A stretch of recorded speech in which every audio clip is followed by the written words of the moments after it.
Hello everyone. This is likely the last lecture video in this course, and I just wanted to first of all thank you so much for making it this far, really, and giving this course a chance. I appreciate you doing the work and getting to this point to hopefully get this information.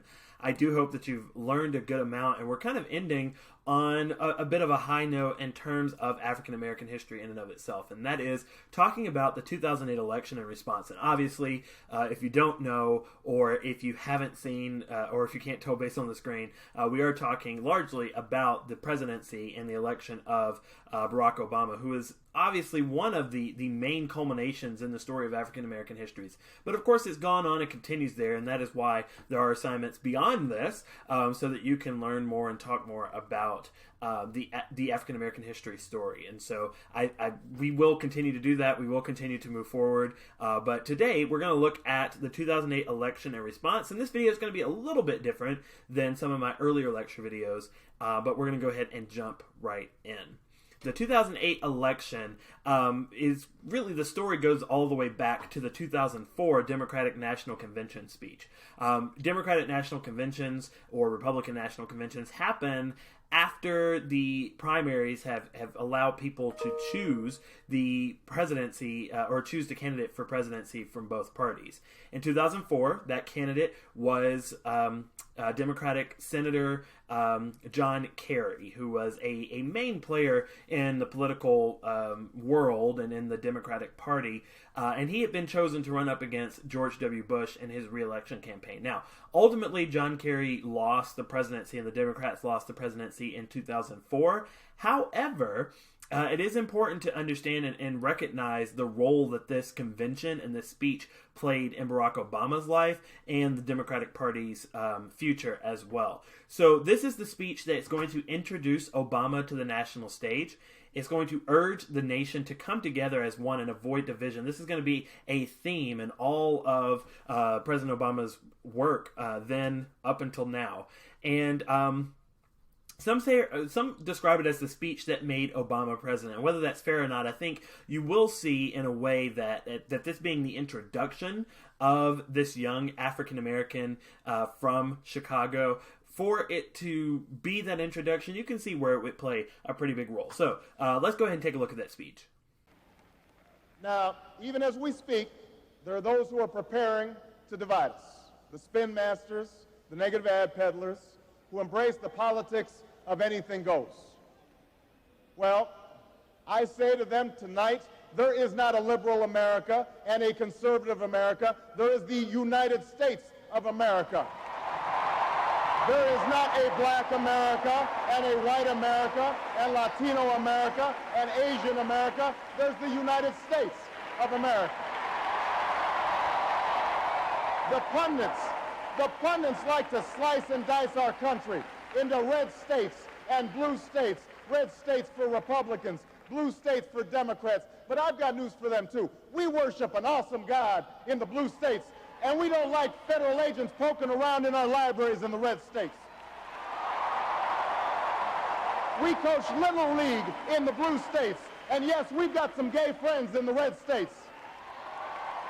There are patriots who opposed the war in Iraq, and there are patriots who supported the war in Iraq. We are one people, all of us pledging allegiance to the Stars and Stripes, all of us defending the United States of America.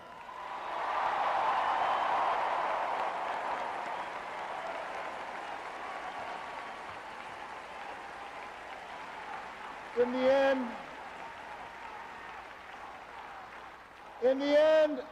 the end, that's what this election is about. Do we participate in a politics of cynicism, or do we participate in a politics of hope? John Kerry calls on us to hope. John Edwards calls on us to hope. I'm not talking about blind optimism here, the almost willful ignorance that thinks unemployment will go away if we just don't think about it, or healthcare crisis will solve itself if we just ignore it. That's not what I'm talking about. I'm talking about something more substantial. It's the hope of slaves sitting around a fire singing freedom songs. The hope of immigrants setting out for distant shores. The hope of a young naval lieutenant bravely patrolling the Mekong Delta. The hope of a mill worker's son who dares to defy the odds. The hope of a skinny kid with a funny name who believes that America has a place for him too.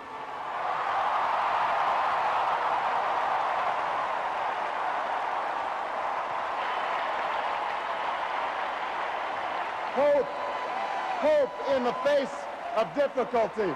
Hope in the face of uncertainty. The audacity of hope. In the end, that is God's greatest gift to us, the bedrock of this nation. A belief in things not seen. A belief that there are better days ahead. I believe that we can give our middle class relief and provide working families with a road to opportunity. I believe we can provide jobs to the jobless, homes to the homeless, and reclaim young people in cities across America from violence and despair. I believe that we have a righteous wind at our backs, and that as we stand on the crossroads of history, we can make the right choices and meet the challenges that face us.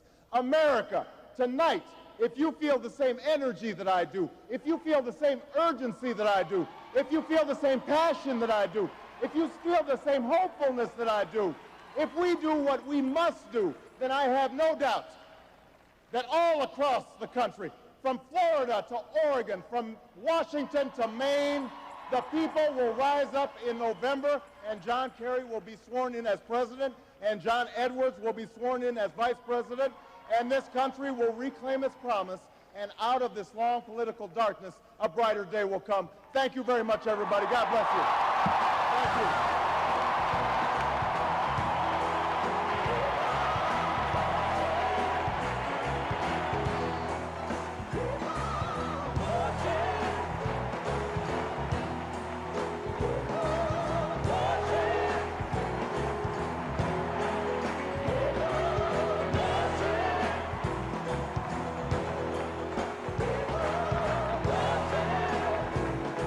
So then in the 2008 Democratic primary, we are going to see we're going to see the Senator Barack Obama, who's going to run as an unlikely candidate. I mean, he's very outside the realm. He's only been at this point, he's only been a senator for really just, I mean, he was installed as senator in 2005, and he announces essentially in 2007, leading up to this election season. And so he's really only been in office for 2.5 years. He's young, he's new to the scene. It's kind of a brash move for someone that young and that to a degree and experience on the national stage, to move into national politics. He's jumping the line to a degree, but he does do it nonetheless. And it does come down to two main people in the primary, and that is Obama himself, Barack Obama, and former First Lady and New York Senator at the time, Hillary Clinton. Now, Obama is going to become the first African-American candidate for a major political party, and not to spoil anything, but when Barack Obama is president, he is going to give Hillary Clinton, I don't want to say give, he's going to appoint Hillary Clinton as the Secretary of State in his cabinet. And they become, to their own words, very good friends and very close allies, political allies to this day. So this is the 2008 Democratic primary. And again, Obama is going to win that primary and be the nominee for the Democratic Party. The 2008 presidential election is going to see Obama facing longtime Arizona Senator and veteran and prisoner of war John McCain. John McCain is sort of, again, he's an old guard in the Senate in the Republican Party. He's very well known. He's seen as an outsider of the Republican Party, and that's true up through his final election. I'll try to move this so you can kind of see everything that's there.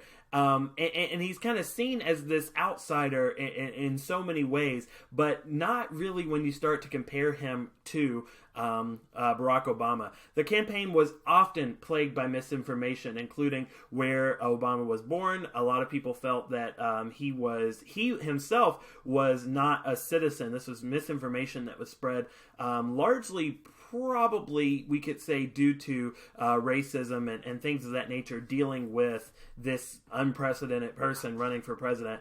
But to John McCain's credit, he did not allow that to be a central part of his platform and his messaging on the president. He was not someone who is going to force and push that narrative. This is the birther conspiracy, where he is, where he's from, and those types of things.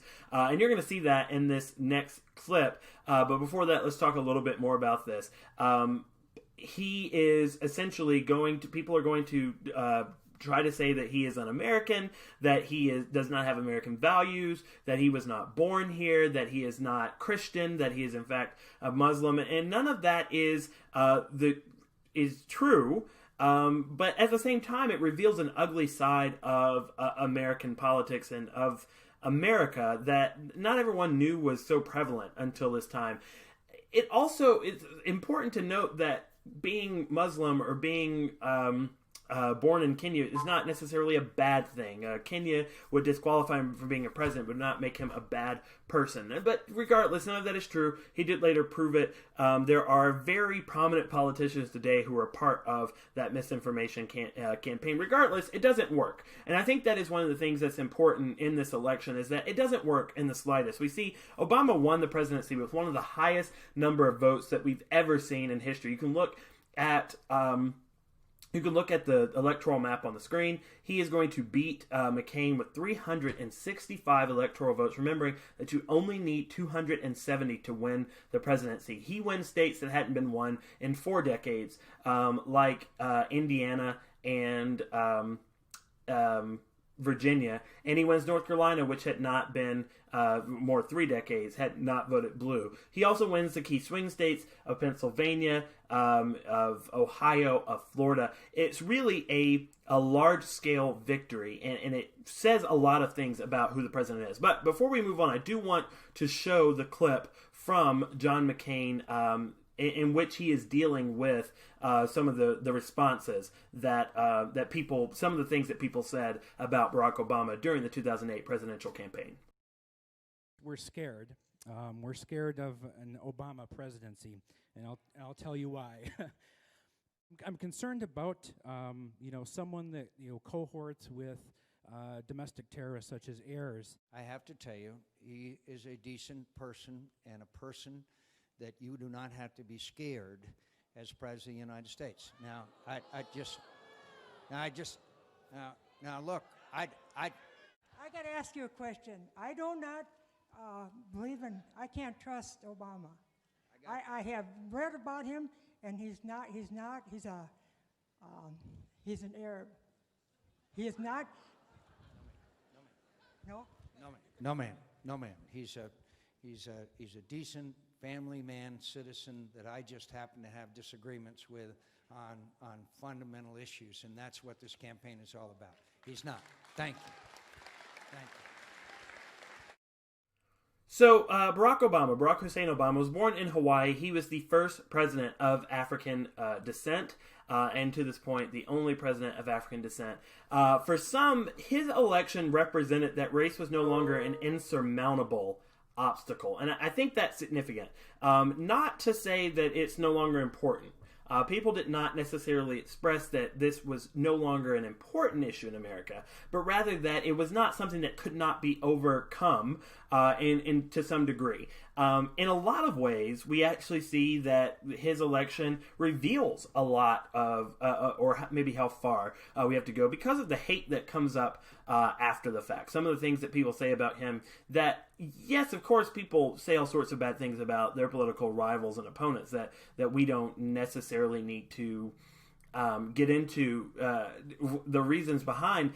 You say all sorts of bad things, but the types of things that were said about Obama were distinctly different in that they largely centered around who he was and the type of person he was, based solely on race.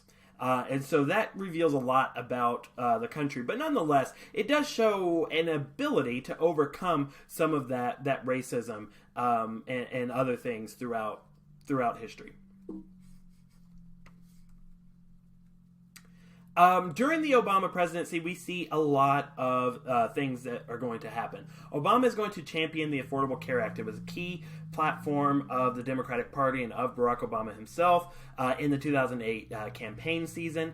The Affordable Care Act is going to reshape the healthcare industry. And when I say that, I mean it does a lot of things. It changes the age at which you can still stay on your parents' health care up to 26. It changes things dealing with pre-existing conditions and so on and so forth. Things that really shaped who had access to health care and to a degree how much it cost. It had some other aspects of it that were eventually stripped away, including individual mandates and things of that nature, but it did still have a large impact on the healthcare industry. Notice I said impact. Some people believe it had a negative. I think it still it still remains to be seen. It's too early to judge exactly what it is. But what we do know is that it does reshape. It changes it drastically. Very similar with the economy. He oversaw the recovery from the Great Recession, which had happened due to the housing collapse in 2008. It was actually during the campaign. It's part of what allowed him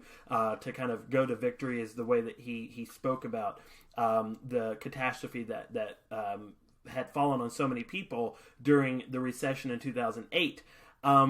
And so as president, he did several things, including the bailout of the auto industry, including attempting to try to help with job relief and things of that nature that helped to oversee this rise from the Great Recession. He also appointed 2 justices, both women, one being the first Hispanic person, I believe, to be on the Supreme Court. And he appointed these 2 justices to the Supreme Court who voted to allow same-sex marriage. Now, they were not the only ones to vote. There were others that he did not appoint. And so it's not to say that this is necessarily a victory. And Obama's pass on same-sex marriage is somewhat checkered to a degree, but he definitely came down at the end on the side of allowing same-sex marriage, and the Supreme Court followed that up with this ruling in 2015. And then we should also say not everything was great. So there were a lot of negative things, a lot of racial tensions rising up, either in response to him or maybe things that were already there and those types of things. But also we see a lot of mass shootings that are rising. And Obama urged a lot of change to occur on shootings and on gun rights and things of that nature, and none of those ever came to fruition. But time and time again, we saw these mass shootings that resulted in hundreds of deaths over all of them total, in awful and terrible places, in schools, in movie theaters, in churches, military bases, malls, whatever. There were mass shootings all the time. There were a lot more mass shootings where you have 3 or 4 people shot, but 23 where we see these large numbers killed. And Obama, this kind of became a huge part of his presidency. He showed a lot of his personality and a lot of his view in his response to it, but it's not something that was able to change during his presidency. It's not something that necessarily went away, and no laws or regulations were shifted. Very few, I should say, regulations were shifted. No major laws were passed to deal with the issue. Also during his presidency, there were a series of murders of African-American men, women, and children, in which the killers were not found guilty.